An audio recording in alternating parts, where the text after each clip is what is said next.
could you safely say that you are prepared for an emergency? Well, if not, Becky Gaskin, she is the executive director of the East Central Bay chapter of the American Red Cross, and she's going to tell us how we can get prepared. Hey, Becky. Hello, good morning. Yes, thank you so much for coming. Well, tell us a little bit about, why people choose, or not necessarily choose, but they don't prepare for certain emergencies that happen. Because life is busy, we don't think about it. But the best way, disasters don't wait for the perfect time. They happen at any time.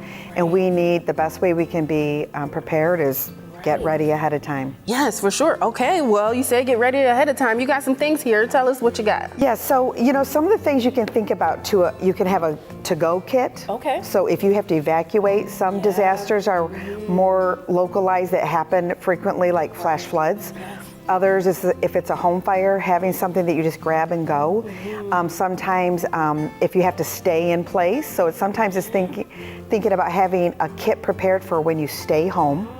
And a kit for when you have to evacuate. Yeah, that's important because I would have never thought about a kit if you had to stay home. And then I also think about the flash floods, like you mentioned. Like, I feel like a lot of times we take that kind of lightly rather than actually, preparing for that. Why do you think that is too? It just, it's something that it's not happening every day. And sometimes when you hear about like a home fire, and because that happens so frequently, it becomes white noise. And you don't think about it happening to you. And so the best way is to think about what do you need to grab and go when you have to leave, like a first aid kit. And some of this stuff you can keep in your car. Having the first aid kit in a backpack, having gloves just in case you have to clean out muck.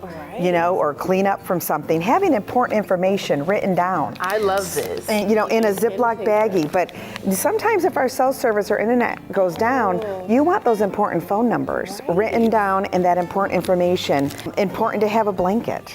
Of course, we have our fancy Red Cross blankets, but any blanket will do. And of course, a flashlight. And thinking about a handheld radio. And having those batteries in the backpack.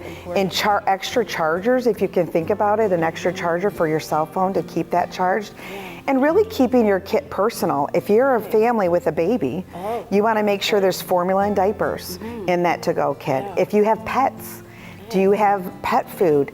Their crates, the leashes, and really personalizing it and having everyone in the family talking about what preparedness looks like for your family. Well, when you mentioned the baby, it got me thinking, like, how often should we be checking this bag to make sure it's appropriate for a disaster or emergency? You really need to think about your kit, whether it's your go kit or home, and the food, making sure you have those protein bars, those non-perishable cans of soup, really every 6 months. Oh, wow. You really twice a year, if you think about it, like if you had an infant, in 6 months they're eating different foods. They're way bigger, So, and they're in different size diapers. For those who are interested in learning more about everything you shared today or about the American Red Cross, tell them how they can find it.